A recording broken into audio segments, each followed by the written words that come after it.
This is Chris Markowski and Jenna Lane from your Wake Up Call. Don't touch your screen there. I didn't shave, just so you know. I didn't. So we won't tell anyone. Okay, all right, very good. I didn't do my hair this morning, by the way. That's Ponytail. Okay. That's okay. National We're good. title game last night, We're you know? good. We're good. You know, that was a good game, but I only got to watch half of it. It was at least good for half. But more important topics today. We went off on a pretty decent-sized rant today with, talking a lot of hypocrisy, which I just have little patience for.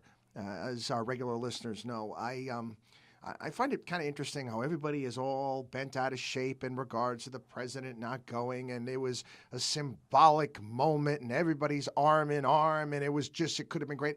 I'm so tired of symbolism. I really am. It's like a participation trophy to me. It's like, oh, we were there. But you got to look who was there, too. I mean, come on. You got the Russian foreign minister, because we know how great they are when it comes to free speech. And a lot of countries from Africa, which are god-awful when it comes to free speech. The Middle East as well. So you're here at this rally here. Once again, you need to be there because it was symbolic. Yeah, you could care less for free speech back in your home countries. Take that. Put that aside. We got to look to our own backyard here, quite honestly. You can't say much of anything in this country anymore without somebody getting offended somewhere. I mentioned that Chris Rock, the very prolific and outstanding comedian, won't even do college campuses anymore because he just says everybody gets angry at his jokes. That's our problem. We're way too uptight. And the reality is, do we really even like free speech anymore, Jenna? Well, to back up, too, just a little bit to what you were talking about as far as the Paris March, I can see it both ways. I can understand it's difficult sometimes to get a dignitary over there, let alone the President of the United States. Every country has their own specific criteria as far as, safety precautions necessary to get someone of that sort over into a place like that. It ensures safety. But one thing I would say to that, though, is where are all those nations when it, came time to combat ISIS, when we decided enough was enough? Where were they all? And I think, it was like pulling teeth for a lot of these countries trying to get them involved. And still, we haven't put troops on the ground, but just getting them involved as far as airstrikes, getting them to want to commit to doing some things in Syria as well, a nation that does harbor a lot of these terrorists. It's really tough to combat ISIS if you're not going to go after Syria. But so one thing I would say to that, though, is that I worry about how it's going to be perceived by the rest of the world, the fact that the U.S. wasn't there, regardless of the fact that, hey, we're out there and we're in a lot of ways fighting ISIS single-handedly, starting to get more support. But I worry how that's going to be perceived by people in other countries. But as far as free speech goes, I think you are absolutely right in the sense that there's a big hypocrisy. I see it the most in the corporate world. Now, let me back up just a little bit. I am in favor of free speech to an extent. Once it hits that point where it crosses the line and incites violence, which this day and age, I think we really need to re-examine that and kind of reformulate what that means, because sometimes it could be just this little thing that sends people over the edge. So we need to kind of redefine what inciting violence really is. It could be anything, though.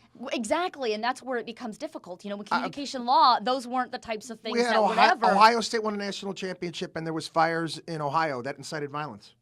Well, I mean, anything. I don't think you can blame that on the Columbus Dispatch for doing that, or the Oregonian, or any of those papers. But I'm saying anything, like I said, do you not run if you are the editor of a publication, are you not going to run a cartoon because Mohammed's on it, it's going to incite violence? Well, and that's the one thing I would say is that in the corporate world, I think you're seeing free speech rights being taken away more and more from people. Even though you're your own individual person, when you work for a corporation, you're expected to say certain things or not say certain things, even if you're authorized to speak on behalf of a company. We've seen it more and more times now where people are getting suspended from their jobs, fired. Not just people that work in the media, not just the people in ESPN for offensive tweets or offensive rants that they go on, but just everyday ordinary people are getting fired from their jobs because companies are so afraid of these big boycotts.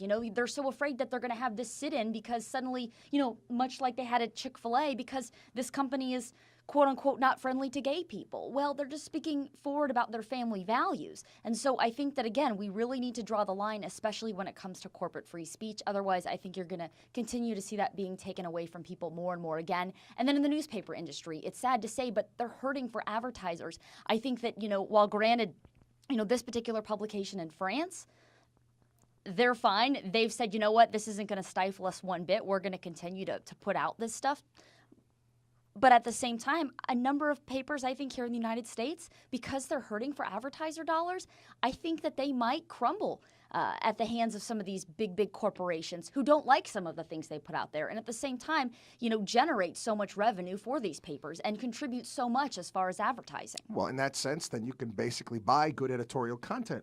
And I've talked about that on my Watchdog on Wall Street show with the amount of money that a lot of the big banks spend on advertising. And a lot of it's just not even ads that there's any call to action.